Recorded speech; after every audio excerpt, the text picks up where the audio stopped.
ان کی بیوی اور ان کا ایک بیٹا کنان بھی ان کا منکر ہے، اور جانتی ہو انہیں ان لوگوں کو سمجھاتے سمجھاتے کتنا وقت ہو چکا ہے؟ نائمہ نے سوالیہ انداز میں اثر کی طرف دیکھا۔ 950 برس۔ 950 برس؟ نائمہ نے حیرت سے اثر کی بات دہرائی۔ ہاں، اور یہ نتیجہ ہے 950 برس کی محنت کا۔ دونوں یہ گفتگو کر ہی رہے تھے کہ اتنے میں ایک شور بلند ہوا۔ نائمہ نے دیکھا کہ مندر سے پروہت ایک ایک قطار میں باہر آ رہے ہیں۔ ان کے پیچھے کچھ لوگ تختوں کو اپنے کندھوں پر اٹھائے باہر آ رہے ہیں۔ ان تختوں پر الگ الگ شبیہ کے بت رکھے ہوئے تھے۔ نائمہ نے گنے تو 5 تختوں پر 5 بت رکھے ہوئے تھے۔ انہیں دیکھ کر ہجوم خوشی سے بے قابو ہو گیا اور زور زور سے نعرے بلند کرنے لگا۔ اثر نے ان بتوں کی تفصیل نائمہ کو بتاتے ہوئے کہا، یہ ان کے 5 مقدس بزرگوں کے بت ہیں، ود، سوا، یغوث، یعوق اور نصرہ۔ یہ ان کی پرستش کرتے ہیں، ہر مشکل میں ان سے مدد مانگتے ہیں اور مراد پوری ہونے پر انہیں نظر چڑھاتے ہیں۔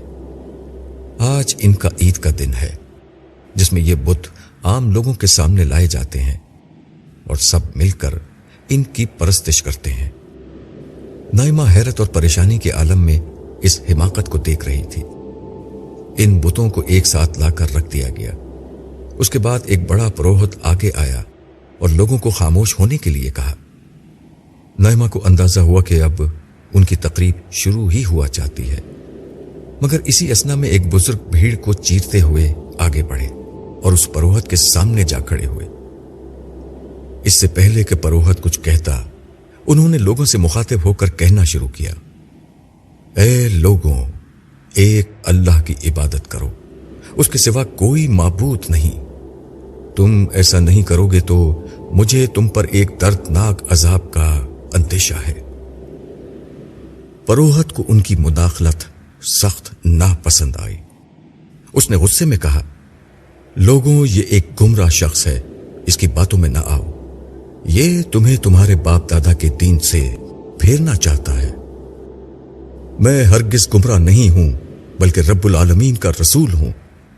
تمہیں تمہارے رب کا پیغام پہنچا رہا ہوں۔ میں تمہارا ہمدرد ہوں اور وہ جانتا ہوں جو تم نہیں جانتے۔ تمہیں یہ بات کیوں عجیب لگتی ہے کہ تمہارے پاس تمہارے رب کا پیغام تمہارے ہی اندر کے ایک شخص کے ذریعے سے آ چکا ہے؟ جو میں کہہ رہا ہوں وہ سچ ہے، اسے مان لو تو آنے والے عذاب سے بچ جاؤ گے اور اللہ تم پر رحم فرمائے گا۔ اور دیکھو، میں اتنے عرصے سے تمہیں سمجھا رہا ہوں، میرا اس میں کیا مفاد ہے؟ میں تم سے کوئی بدلہ نہیں مانگ رہا، میرا اجر تو میرا رب دے گا۔ نائمہ سمجھ چکی تھی کہ یہ بولنے والے بزرگ حضرت نوح علیہ السلام ہیں۔ اتنے میں اس نے دیکھا کہ قوم کا ایک بڑا سردار بھی پروہت کی مدد کے لیے اس کے پاس آ گیا اور چلا کر کہا، اس بوڑھے کے ساتھ صرف ذلیل اور گھٹیا لوگ ہیں۔ اس کی بات سچی ہوتی تو ہمارے جیسے سردار اور بڑے لوگ اسے ضرور مان لیتے۔ اب بہت ہو چکی، ہم نے اس کی بزرگی کا بہت لحاظ کر لیا۔ اب یہ پاس نہیں آیا تو ہم اسے پتھر مار مار کر ہلاک کر ڈالیں گے۔ سردار کے اس جملے کے ساتھ ہی لوگ اس کی حمایت میں چیخنے چلانے لگے۔ ایک عجیب سا طوفان بدتمیزی برپا ہو گیا۔ حضرت نوح علیہ السلام نے آگے بڑھ کر کہا، میری قوم، اگر تم پر میرا تمہارے درمیان رہنا اور اللہ کی آیات کی یاد دہانی کرانا اتنا ہی گراں گزر رہا ہے تو میں نے اللہ پر بھروسہ کر لیا ہے۔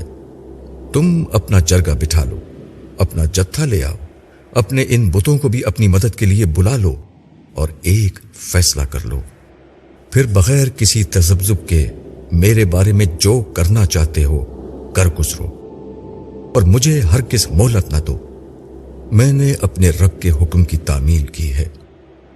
تم نہیں مانتے تو نہ مانو، مگر میں اس کا فرما بردار ہوں۔ حضرت نوح علیہ السلام کے ان الفاظ سے مجمع پر ایک سکوت طاری ہو گیا۔ ایک شخص بھی آگے نہ بڑھا،